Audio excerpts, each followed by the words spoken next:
And so today I'm talking to one of our experts, Stephen Arsenault, and thanks for being here, Stephen. Thank you for having me, Pascale. It's good to see you again. So you've done a lot. You've got a really long bio, but I'm just going to try to cut it a little bit short. So Stephen, super creative techno genius. So Stephen started his career in software. He's one of the early pioneers in bridging the gap between telecom systems and computer intelligence. So when cell phones were still being talked on, talked about more than being talked on, I should say. Stephen was already helping to shape the global wireless blueprint in his role as a strategy advisor for AT&T Wireless. And from there, he co-founded a company that developed the world's first video on-demand technology in a partnership with a New Zealand cable corporation. That company and its technology were later acquired and sold for more than $400 million. So following that acquisition, Stephen found the internet, not the first time, just a more profound way. And he took a keen interest in everything web. So Stephen specialized in messaging technology, internet marketing, and SEO tools that consistently delivered overwhelming results for his clients. And it was in this space that he really found his passion. And he formed the foundation for what is now One Big Broadcast and WebStager. So a lot of great stuff there. So as a CEO specialist, what's your view of digital marketing and SEO in 2022 and beyond? Well, it's the same, but it's changed as everybody knows. I mean, everybody's online. I mean, since, a lot of people say, don't mention COVID. Well, COVID has been a big deal. I mean, everybody's online looking now. And, the amount of things that you have to do from an SEO and digital marketing point of view now versus, say pre-COVID is immense. And the one thing that I can say is that it's just, it's more intense. You have to look at everything and you have to measure everything. And we'll get into that in a little bit. Okay. So what would you say what's your view on SEO and content strategy? So, because Google's changing all the time. So how do you stay on top of that? Well, it's changing all the time. So there's so many tools that you have to use, that everybody has to use. And the one thing that I've learned just in the last few years of dealing with, we got involved, I was jumping ahead a little bit, but we built our own content distribution platform, and it delivers content at scale, and it works really well. We take content, we integrate with social, all the hard things that needed to be done with SEO that are picky and all that sort of thing. We kind of put in a platform and automate it. And Google is changing. They're changing the rules all the time. It used to be, our platform, we used to be able to do things and, a couple hours we'd be at the top of Google with a short tail or a long tail key phrase. And it was like, oh my God, we've broken the internet. This works. And now they're a lot smarter, so to speak. Google has their favorite searches. From an SEO point of view, you have to create long form. We've discovered you create long form content articles on a certain subject matter. We're able to link different articles together in what's called a knowledge bank. It's a constant movement to see what's going on, and the tool and the analytics tools you really need to study on an ongoing basis to see what's happening. Before say COVID, people were like, yeah, we just do this. Nowadays, companies really have to work together, and if you're a bigger company, it would be a good strategy to have little fast, what you need to do, what your market is, what your competitors are, where they are in the digital landscape, how are you doing against this. There's so many tools that you can actually look at to give an overarching view of what's happening. Which is a lot of work to stay on top on, which is why I think you want to delegate that task to an expert and not try to figure it out. Oh yeah, it's immense. And yeah, you're right. I mean, you need an expert and you need a whole ton of experts, and you need the right platform, the right tools to do it. Otherwise, it's a time drain. And so your company's platform was chosen over dozens of companies as an approved vendor for auto manufacturer Stellantis. Yeah, So Stellantis. Yeah, go ahead. yeah, Sorry. so why did they pick your platform over all the options available? Well, here's the thing. We've got a digital marketing platform, and I'm a really passionate guy about cars. I've got a car collection of old cars, and yeah, no, I'm sports cars. I love cars. So early on, and probably about 2011, through one of our clients, it was the recession hit.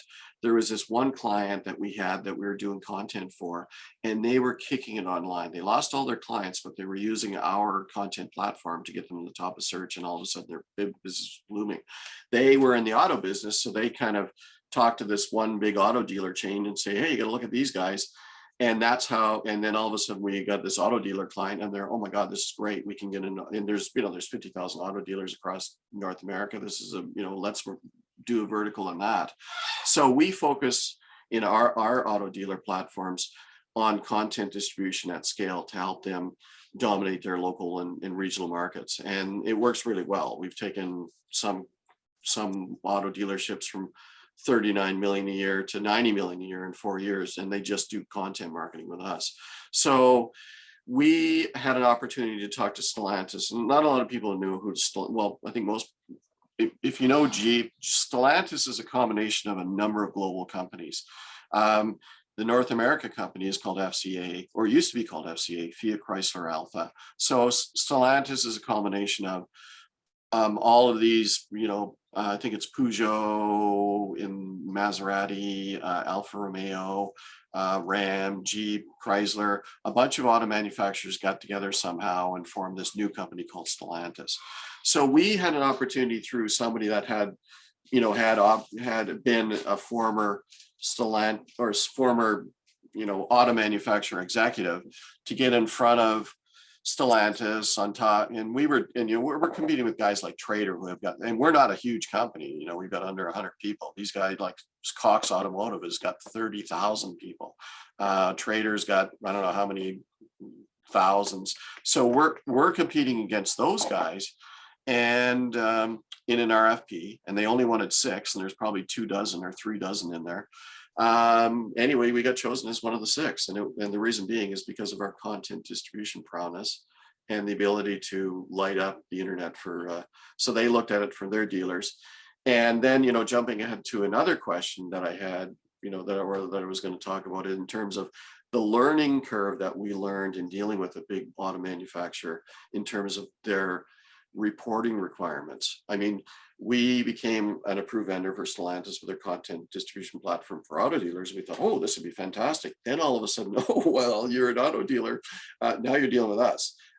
We have all these special requests that you have to build for us, which is in basically customer experience monitoring on a real-time basis. And oh my God, you wouldn't believe the stuff that the knowledge that we gained in terms of dealing. Their thought process as not a manufacturer is something I never experienced. An auto manufacturer knows what every little nut and bolt in their manufacturing process takes. They spend it on, who they get it for, how much time it is to get it, and they wanted to bring that kind of experience to their dealership.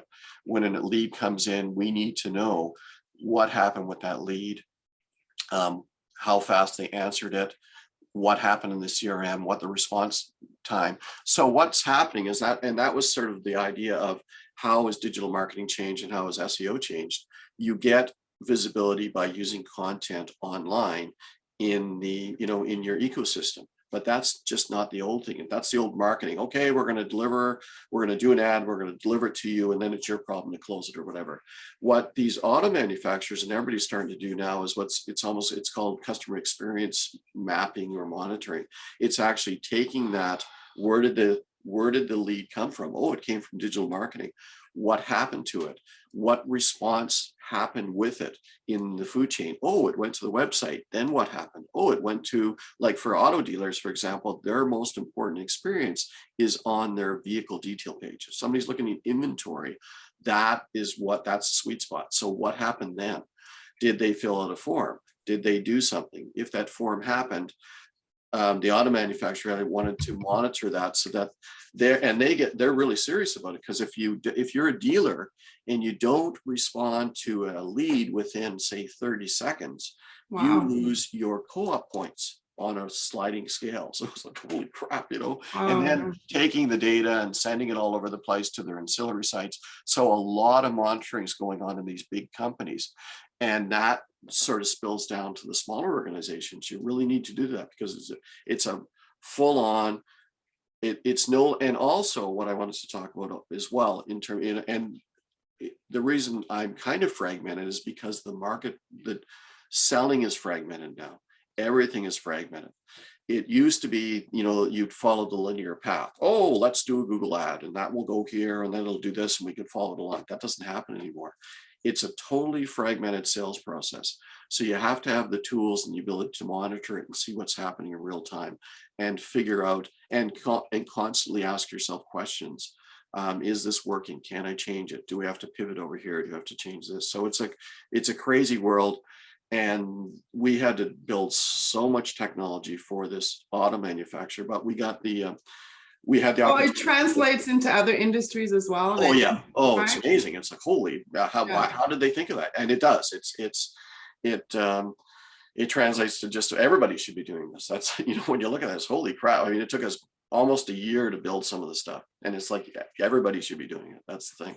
So it's sort of super analytics, but from what I'm hearing as well, it's a way to keep your sales force accountable as well. Because Oh, now you can absolutely. tell, like if it's taking too long to respond, well, now your prospect's gone elsewhere. And today people's attention span is really short. Exactly. So you got to be fast. So they have like quarterly meetings, and it's basically a beat up session. So what they do is they compare you against all the rest of the dealers, and you know, it's not pretty. They don't pull any punches back. They even did it to us as software vendors.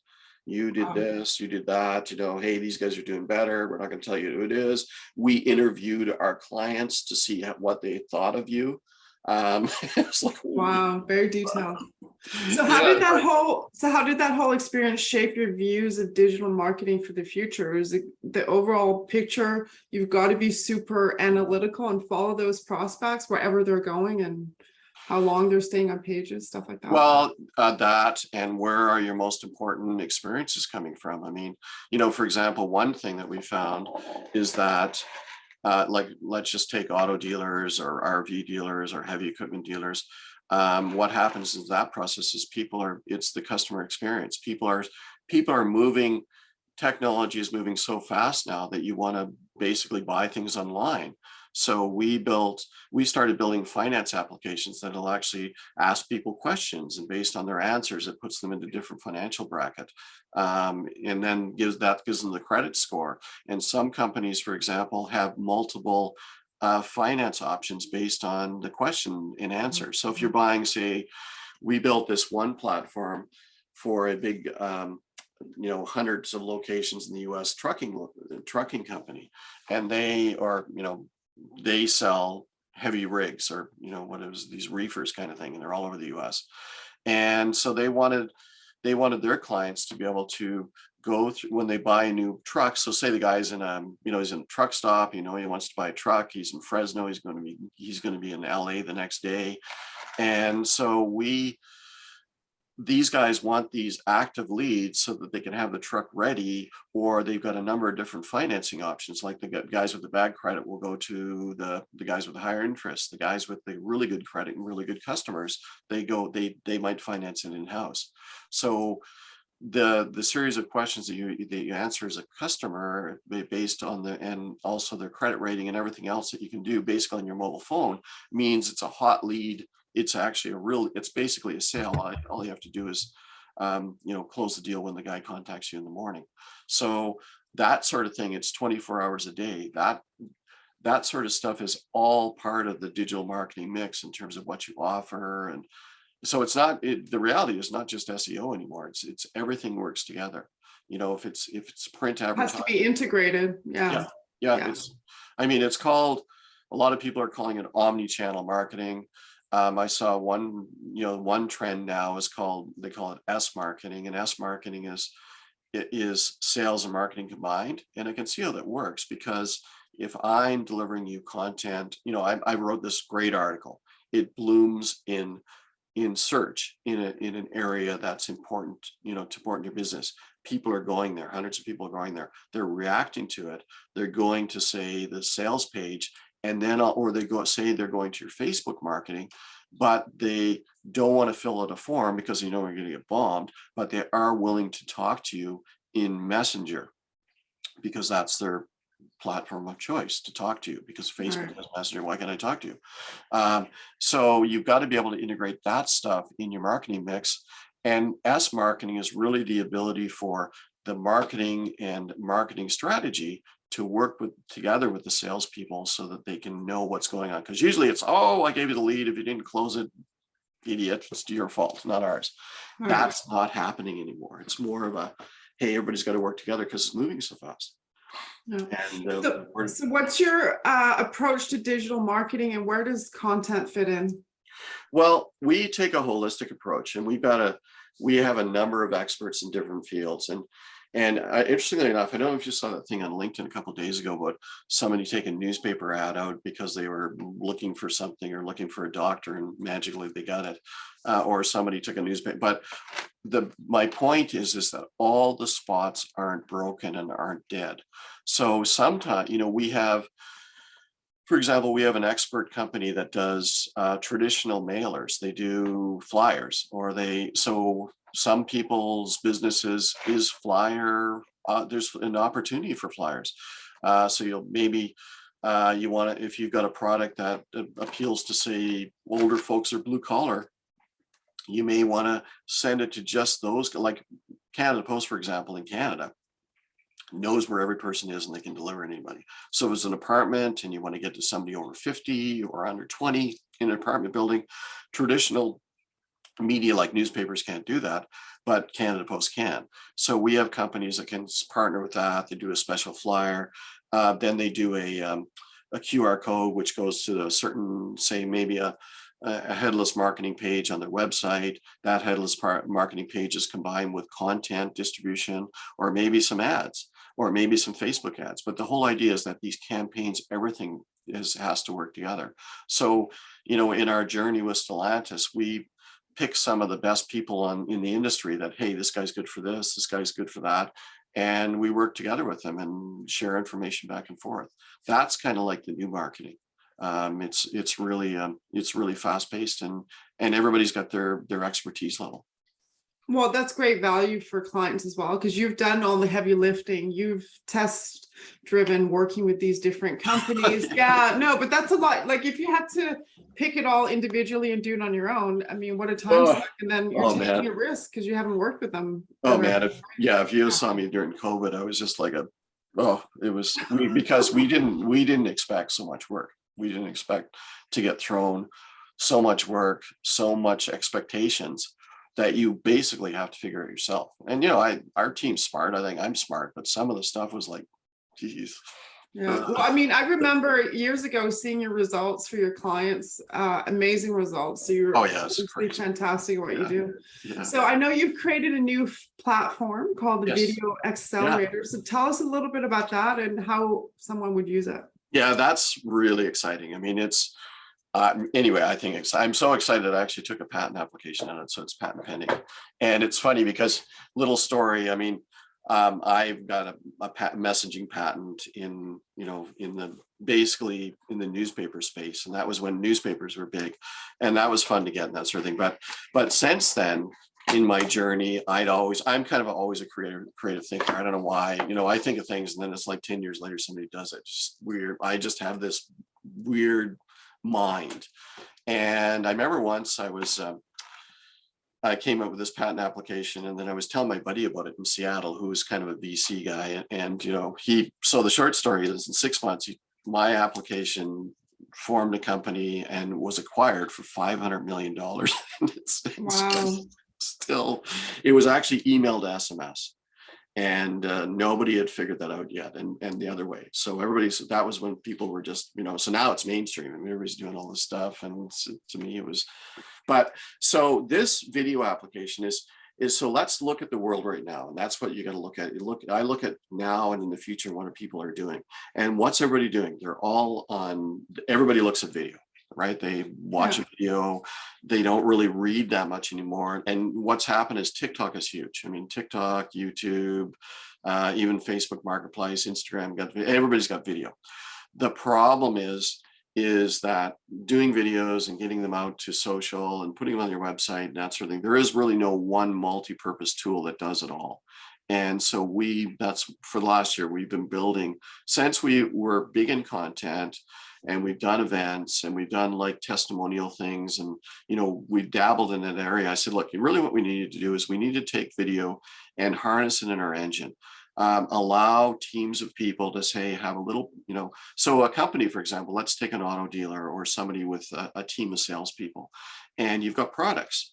And so if you want to enhance your SEO, put video on your page, because guess what? People will stay longer to watch a video. If they watch a video longer on your website, your SEO blooms, because Google looks at one of the secrets of Google is that if people spend more time on your page, then obviously that's more interest. So we're going to give you a better SEO rating. So there's a bunch of other stuff you have to do. But so if you want to help your website, just do some video. Problem is, it's a time drain to do video, and how do you get your teams to do it? So we built sort of a common platform that allows team members to have their own profiles. They use their mobile. They can take a video, say, of a car, like, hey, let's do a walk around. That's big now. Like, hey, I want to look at a car, and let's do like a video walk around. Hey, this is my just came in and it's great. Let's look at the interior, and here's me, Steven. So that video automatically goes on my profile page on the dealer's website.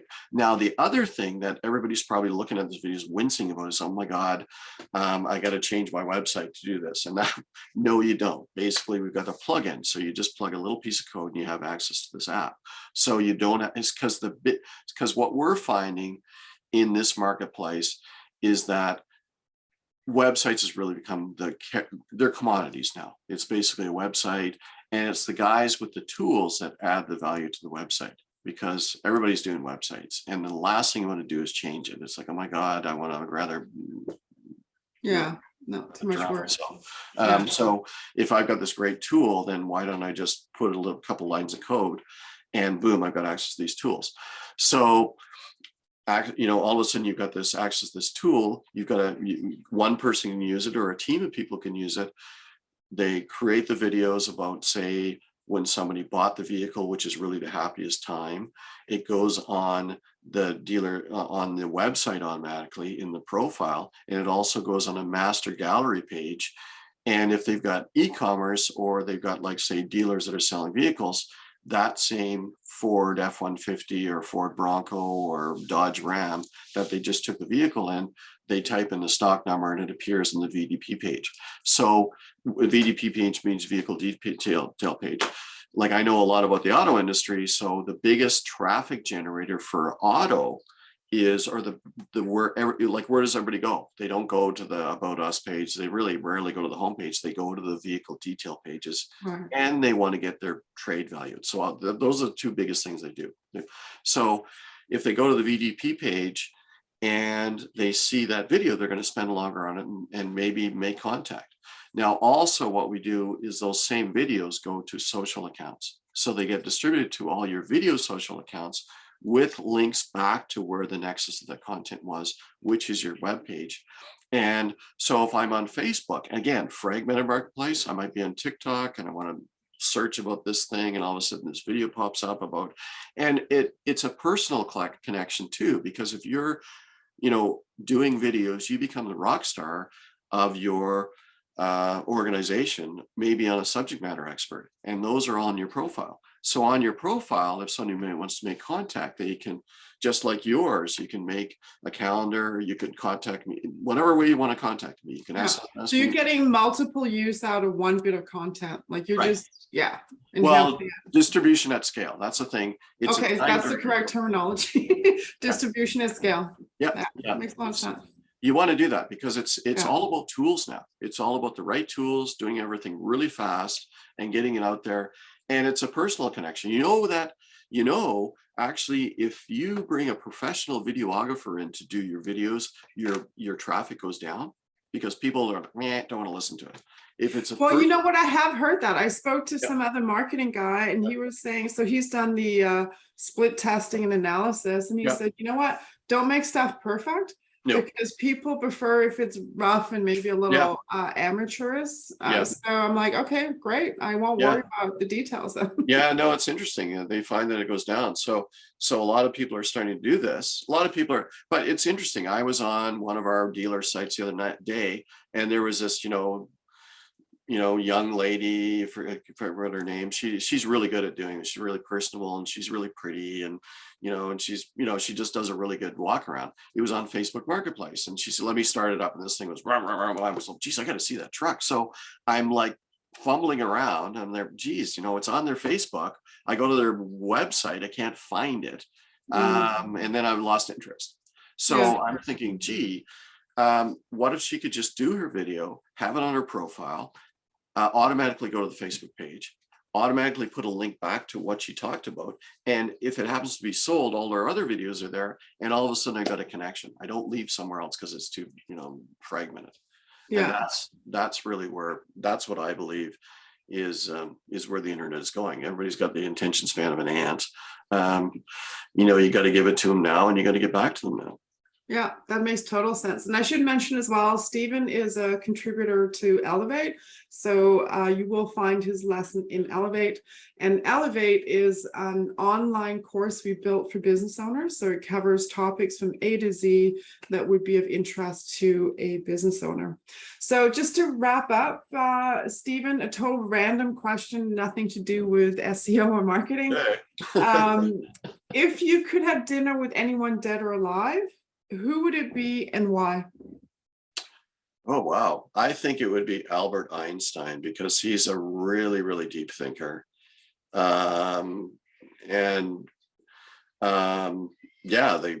Deep thinker and really, wants to know how things work. If I had another guy, it would be Alexander Graham Bell because he's invented a lot of cool stuff and he was working on a lot of really neat things. But if I had two choices, those would be the guys. Those are two. Those are good answers. You answered that question faster than anyone else. Usually that stumps people when I ask them. Well, it's funny.